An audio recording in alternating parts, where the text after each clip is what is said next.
तपः शौचम स्वाध्याय पुरुषार्चनम। नियम बताए हैं।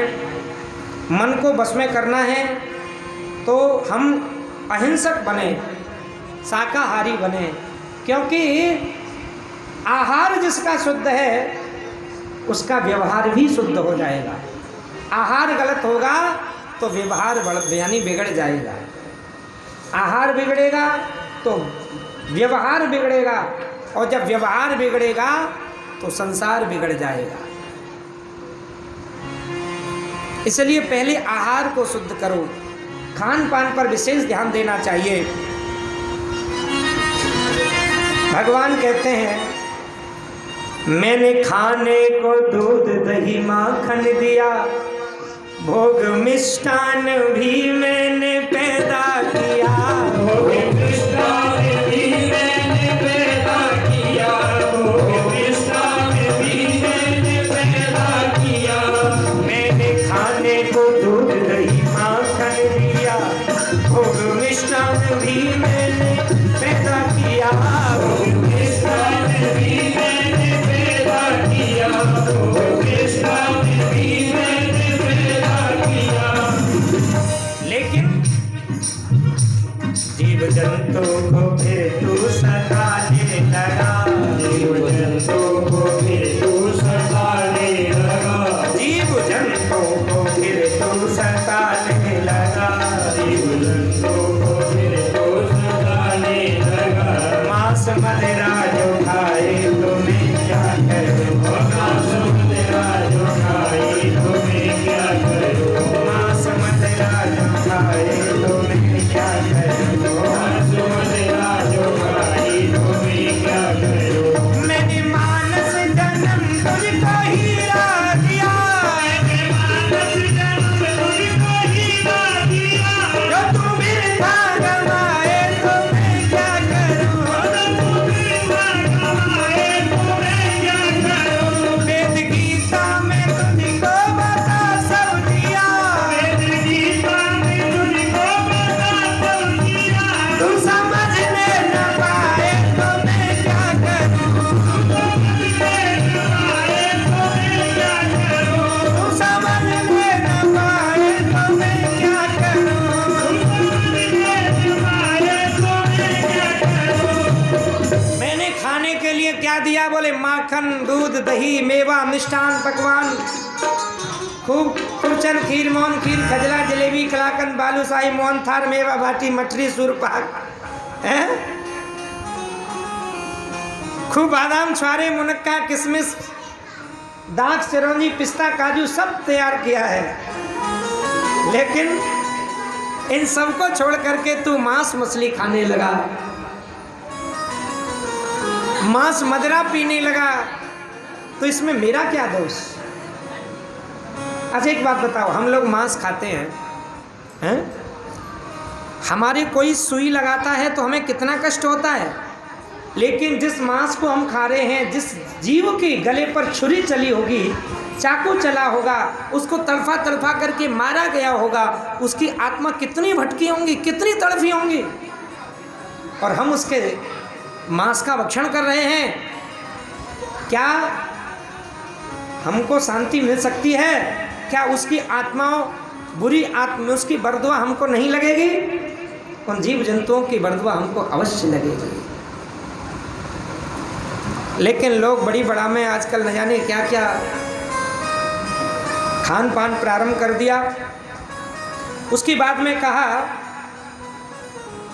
सत्य मस्तेयम, सत्य बोलने का संकल्प लें, ब्रह्मचर्य का पालन करें, संयमित जीवन जिएं, परमात्मा के चरणों का चिंतन करें, और भगवान के चरणों में वज्र है, अंकुश है, ध्वजा है आदि चिन्हों का ध्यान करें, और उसके बाद में भगवान की मुखारविंद का जब दर्शन करें तो मुस्कुराते हुए भगवान का दर्शन करें।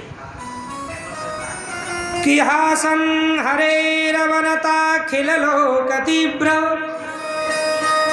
शोकाश्रुसागर विशो क्षणमत्युदारम। हंसते हुए परमात्मा के मुखारविंद का चिंतन करें। कल भी हम बोल रहे थे, मेरे प्यारे तेरा मुस्कुराना भूल जाने के काबिल नहीं। हंसी में ही तो एक जादू है। अहरनिश मुस्कुराओ, सदैव प्रसन्न रहना। भगवान कहते हैं ये मेरी सर्वोपरि भक्ति है। मेरी सबसे बड़ी भक्ति कौन सी है? अहरनिश मुस्कुराना, प्रसन्न रहना। यह भी एक भक्ति है और ये सर्वोपरि भक्ति है। प्रसन्न कौन रह सकता है? हर कोई आदमी प्रसन्न नहीं रह सकता। प्रसन्न रहना भी विशेष गुण परमात्मा ने हमको दिया है, केवल ये मनुष्य के लिए उपलब्ध है।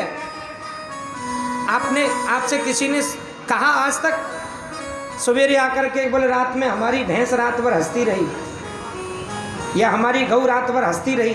कभी सुना? किसी का कुत्ता, गाय, भैंस, बकरी, ऊंट, गधा कोई हंसता है क्या?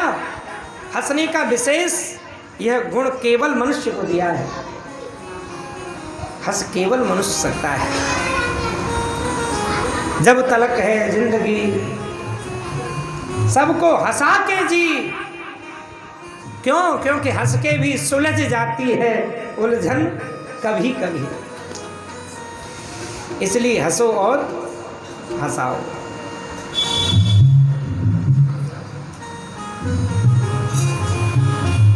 आज भगवत प्रेमियों, हंस वही सकता है जो दोनों परिस्थितियों में, सुख और दुख में एक समान रहना सीख ले। वही सदैव प्रसन्न रह सकता है। ऐसा नहीं कि थोड़ा सा भगवान ने हमको सुख दे दिया तो हम प्रसन्न हो गए और दुख दे दिया तो हम दुखी हो गए। सुख में तड़फो, सुख में फूलो मती, दुख में तड़फो मती। प्राण जाए मगर हरि को भूलो मती। मुरली वाले को मन से रिझाते चलो,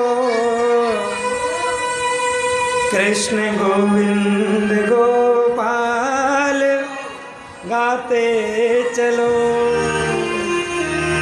कृष्ण गोविंद गोपाल गाते चलो।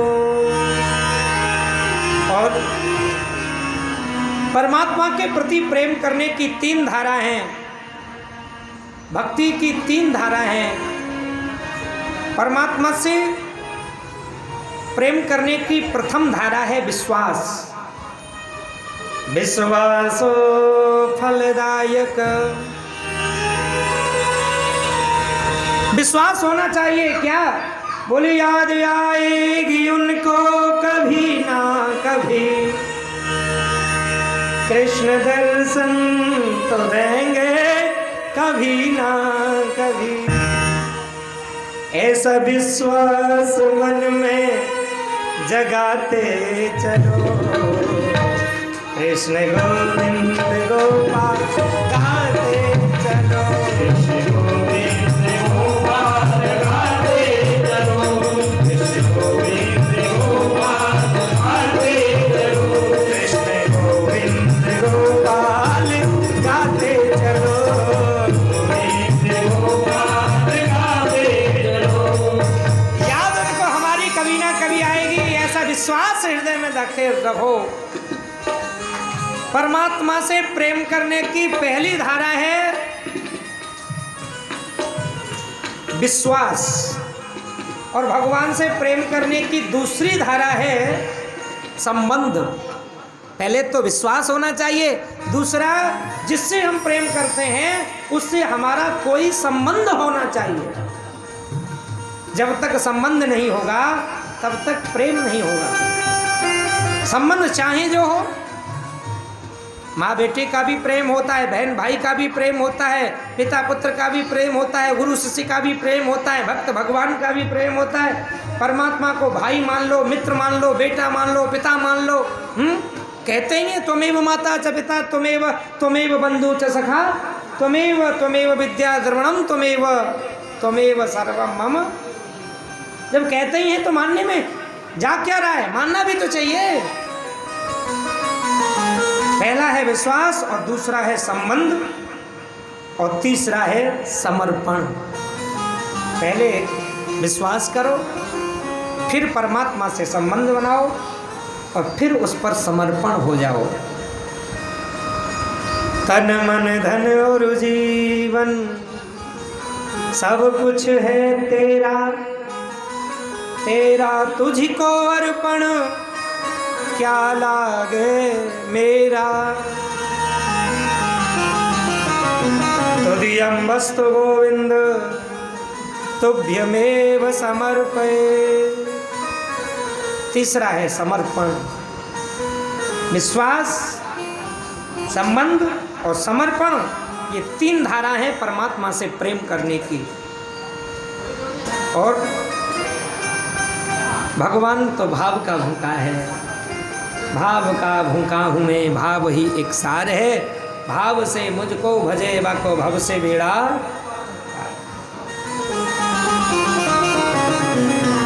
ऐसा उपदेश दिया, माता देवहूति का शरीर जल बनकर के बहने लग गया, सिद्धता नाम की नदी बन गया। कपिल देव भगवान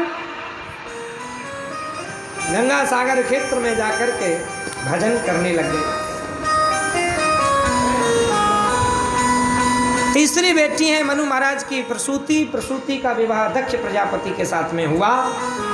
उनकी एक बेटी है सती, जिसका पाणिग्रहण शंकर जी के साथ में हुआ। सती ने एक दिन पूछा, आप किसका भजन करते हो? सब तुम्हारा भजन करते हैं। बोले बाबा, बोले मैं श्री राम का भजन करता हूँ। कौन राम? शंकर जी बोले कौन, मतलब राम तो एक ही है। सती बोली नहीं, 4 राम हैं। 4 कौन कौन से? बोले एक राम दशरथ का बेटा, एक राम, और एक राम घट घट में बैठा, एक राम का सकल पसारा, और एक राम सब जग से न्यारा।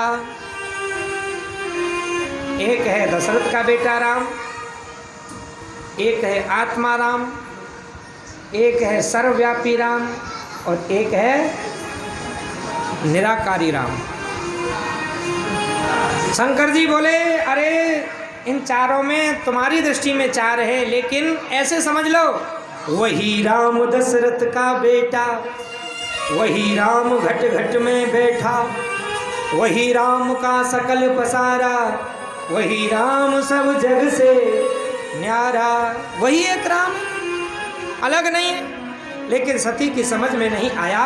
कथा सुनने के लिए गई हैं और भगवत प्रेमियों कुंभज ऋषि के आश्रम पर कथा सुनवाने के लिए ले गए सती जी को। और जब कथा सुनने जा रही हैं, बाबा तुलसीदास जी बड़ा सुंदर भाव वर्णन करते हैं।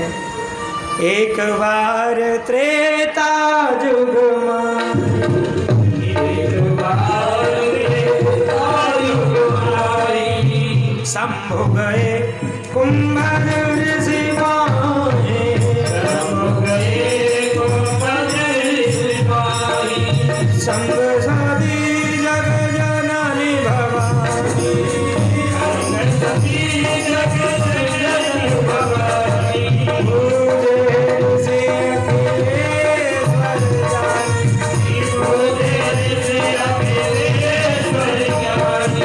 साथ में 3 उपमा दी हैं, सती, जगत जननी और भवानी।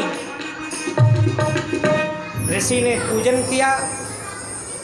संत की उदारता का, संत की सेवा का सती जी ने गलत अर्थ लगा लिया और बोली ये हमें क्या कथा सुनाएगा, जिससे हम कथा सुनने आई है उल्टी हमारी चरणों को धो रहा है, हमारी आरती उतार रहा है, हमारे गले में माला धारण करा रहा है, ये हमें क्या कथा सुनाएगा। गलत अर्थ जब लगा लिया तो मन कथा में नहीं लगा। कथा में मन तभी लगेगा जब कथा कहने वाले के प्रति हमारे हृदय में सम्मान होगा, आदर होगा, गुरुत्व भाव होगा, बड़त्व भाव होगा। अर्थात कथा में मन नहीं लग सकता। आज भगवत प्रेमियों, सुनी महेश परम सुखमानी, केवल शंकर जी ने सुना। कथा सुनकर के जब गए संग सती जग चली भवन संग दक्ष कुमारी, मुनसन विदा मांग त्रिपुरारी। विदा मांग करके शंकर जी चले। यह भाव कल हम बता चुके हैं। शंकर जी सोचते आ रहे थे अब राम जी का दर्शन कैसे हो। और दर्शन की बात जब कही तो रास्ते में तेहि अवसन भंजन महिभारा, हरि रघुवंश लीन अवतारा। उसी समय राम का अवतार हुआ है। सीता जी का हरण हो गया था, राम जी रो रहे थे।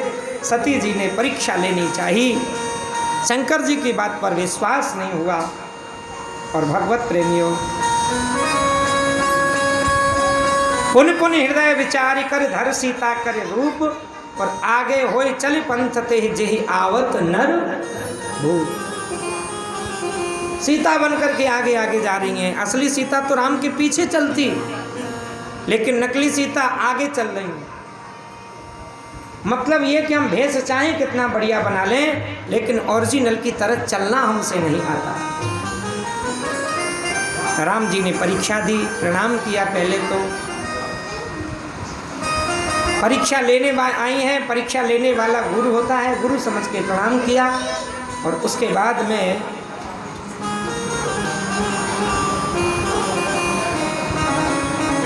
सुखदेव जी कहते हैं, राजन परीक्षा दी राम जी ने, कहो बहोरे कहाँ वृष केतु, विपिन अकेल फिर के हेतु। कहाँ घूम रही हो अकेली? वृष केतु भगवान भोलेनाथ कहाँ हैं? सती जी बोली, हाँ जिनने तुम्हें पहचान नहीं। अब तो डर के मारे भाजी और भागी। तो हुआ क्या? राम लक्ष्मण सीता दिखाई देने लगे। नैन मूंद बैठी मगमाही वहीं बैठ गई। शंकर जी के पास गई, मुस्करा गए। गई समीप महेश तब हंस पूछी कुशला, हंस करके कुशलता पूछी और कहा, लीन परीक्षा कवन विद, सत्य कहो सब बात। कैसे परीक्षा ली? सत्य कहो। सती जी झूठ बोल रही हैं कि कछुन परीक्षा लीन कोई परीक्षा नहीं ली। बोली तो वहाँ गई क्यों थी? दूसरा झूठ बोला, बोले कीन प्रणाम तुम्हारी नहीं, आपकी तरह प्रणाम करके चली आई हूँ। लेकिन शंकर जी तो सब जान रहे थे। वामांग त्याग दिया, कैलाश पर्वत पर गई, समाधि में डूब गए। और एक दिन जब दक्ष की सभा में शंकर जी खड़े नहीं हुए तो भगवत प्रेमियों, दक्ष ने श्राप दे दिया, आज के बाद में यज्ञ में शंकर जी को कोई स्थान नहीं देगा। यज्ञ किया, शंकर जी के लिए कोई निमंत्रण नहीं। सती जी को जब मालूम हुआ, शंकर जी से अनुनय विनय किया, बार बार प्रार्थना करी। बिना पति की आज्ञा के बगैर बुलाए पिता के घर पर सती जी चली गई। आदर के साथ में तो केवल माँ ही मिली, सादर भेंट मिली एक माता। और देखिए, माँ जब तक है तब तक ही मायका है, और जब तक माँ नहीं है तो मायका, माँ के नाम से ही आता है मायका। कहाँ जा रहे हैं? बाप के नहीं, मायके जा रहे हैं, क्योंकि माँ से ही मायका है। माँ के सामने बेटी को पियर में, मायके में जो सम्मान मिलता है वो शायद माँ के बाद में किसी भाग्यशाली को मिले। उसके बाद में पति का अपमान होते हुए देखा, श्राप दिया। सुनो सभासद सकल मुनिंदा, कही सुनी जिन शंकर निंदा। सो फल तुरत लहब सब काहू, भली भांत पछताऊ पिताहू। और अस कहे योग अग्नि तनु जारा, ऐसा कह करके योग अग्नि में अपने प्राणों को त्याग दिया। और उसके बाद में मरते समय शंकर जी के चरणों में अनुराग मांगा। वही सती जी पर्वत के यहाँ प्रकट हुई, पर्वत की बेटी हैं, इसलिए नाम पड़ा पार्वती। और पुनः शंकर पति के रूप में प्राप्त हुआ।